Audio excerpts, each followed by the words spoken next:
I've been watching Trey Lance all off season. After a while, it's like it's almost like it's hard to judge progress because it's like trying to judge the growth of your brother or something. So I see you every day, but this was your first day seeing him in person this off season. I'd love to hear your take on how he did. Yeah, I mean, for me, I think the big thing that I saw was I would even go on the things that I nitpicked. There were a couple of times where I thought he might have held the ball a little bit too long. He had a fumbled snap that was all intents and purposes seemed like it was on him. But more often than not, things that we saw on Friday, I think carried through camp here. He steps up in the pocket. I remember people had mentioned this a couple of times. He's keeping two hands on the ball. He's dipping his shoulder to evade pressure. He steps up.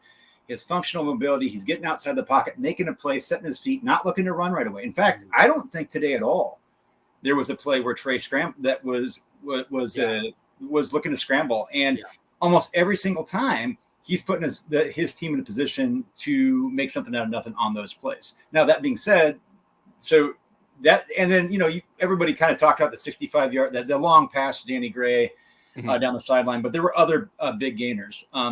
That flip side of that is he was under pressure more than we would have liked. Yeah, if you want, he would have been taking hits. So yeah, he would have. But what was nice about it is like, okay, so he was under pressure a lot. A lot of times when a quarterback's under pressure, they start making bad decisions. He didn't have any throws that were like almost picked or he didn't do that. He was a game manager. He protected the football, but he also made big plays. I mean, they were doing a lot of move the ball stuff. And at the end, they had a 90-second drill where you had to go the length of the field, down one with 90 seconds and a timeout.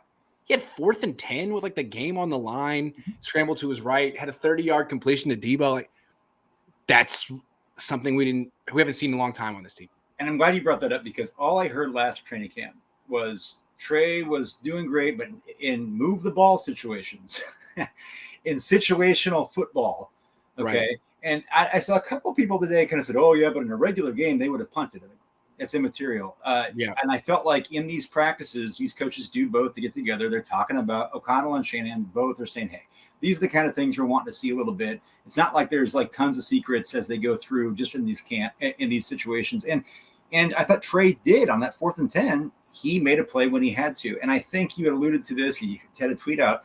That is the difference. This isn't like Jimmy slander. That is the difference between the Niners offense going forward post Jimmy and in previous iterations. I think why some people chart the difference between move the ball periods and scripted. That's fair. I think what the idea is, you don't know what the coaches are trying to accomplish when they're scripting things.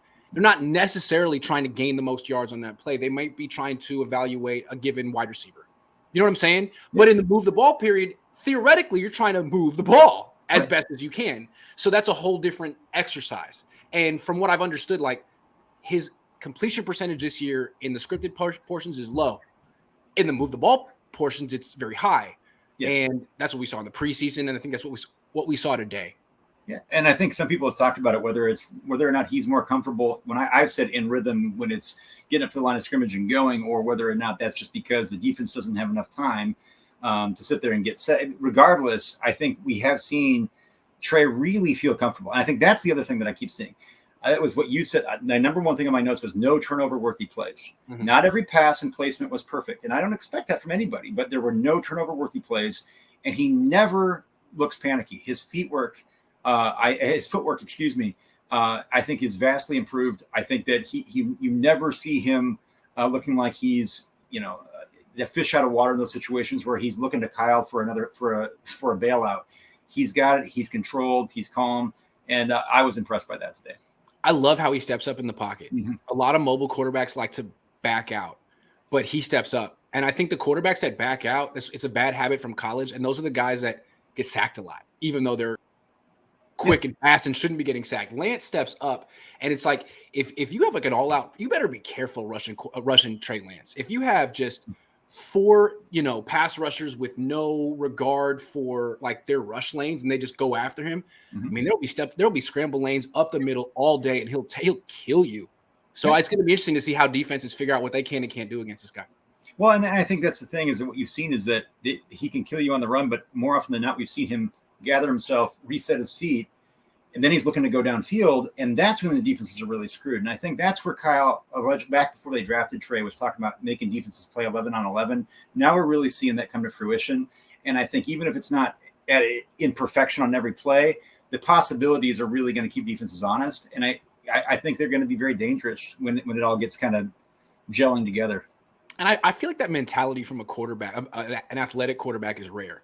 The guy who breaks the pocket, approaches the line of scrimmage, and slows down and wants to throw. Like, how many super athletic quarterbacks do that in the NFL right now? Like 4 or 5, and they're the best.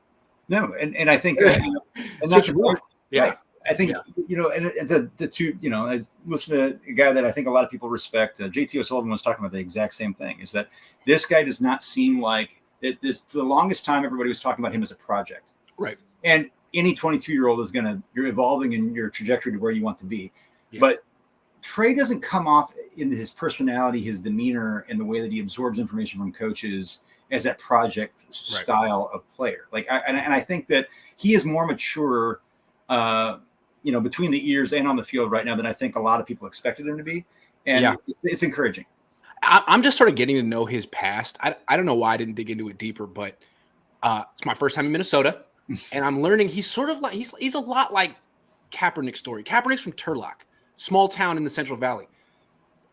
Lance is from a town called Marshall, which is like a sixth of the size of Turlock. It's 3 hours out of here. It's closer to like South Dakota. He's from the middle of nowhere. It's farm country. Yeah, he wanted to go to Minnesota, which frankly, he probably would have been the greatest quarterback in the history of the University of Minnesota. And they were like, we think you're a safety. We think you're a freaking safety. So this guy has had to really like overcome doubters since he was young.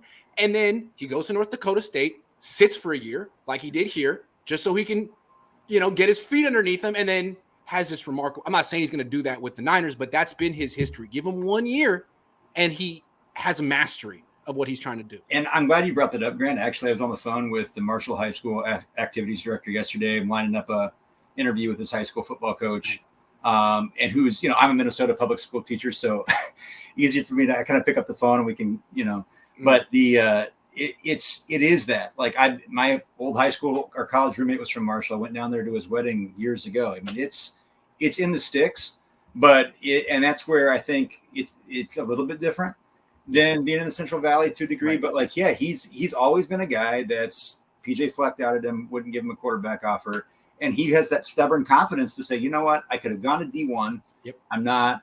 I trust in myself. I'm confident in myself. And I know for a fact, talking with some other guys behind the scenes, that he believes very much in what he's going to do this year.